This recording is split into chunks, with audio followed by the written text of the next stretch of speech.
Alrighty, well, last Friday, the political world did welcome a brand new Liberal leader after Mark Speakman resigned. Kellie Sloane has stepped up as the leader. The first-term MP is the second leadership appointment in the past month. In what I call a big change, Kellie Sloane is the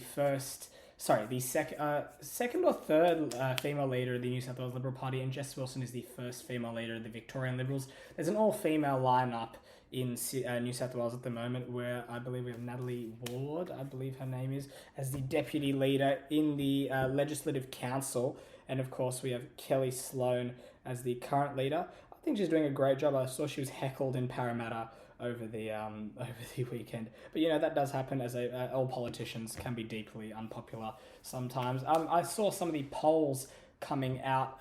We see One Nation sitting at around 18%.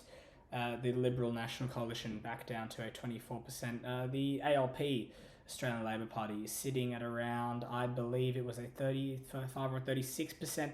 And the two-party preferred, all-time low for the coalition, 42%, not looking good over there. And, of course, 58% for the ALP. So, based on what's happening right now, it does look like the Labor Party is in a very good position to win the next, I'd say, 2 terms, to be honest. But 6 News did make a projection the other day. The coalition were to, if an election was held the other day, this was on yesterday actually, so the 24th of November, the LNP would lose around 10 seats. The ALP would gain 3. In the coalition, it would look like the Liberals would lose 5. The LNP in Queensland would lose 6. Nationals would stay the same, and the Country Liberal Party would win the seat of Solomon. And every single projection they've made, that they believe there's 8 of them, they've won Solomon in all of them. So I'm pretty sure that's a pretty pretty safe one.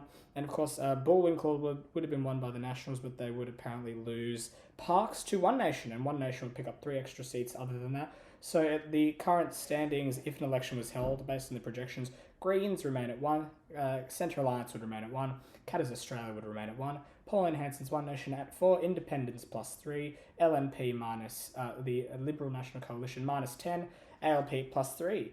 And that's, I can't complain too much about that. It all does make a bit of sense because based on the current polls at the moment. But we'll see what happens. The New South Wales election is 15 months away, and the Victorian election is just, I believe it's just under a year away, about almost 11 months now. But fingers crossed. The polls did come out, and Jess Wilson has actually preferred 36% to Jacinta Allen's, I believe it is in the 20s. Let's take a quick look. It is actually 33%. Sorry. Jess Wilson's 47% preferred. My mistake.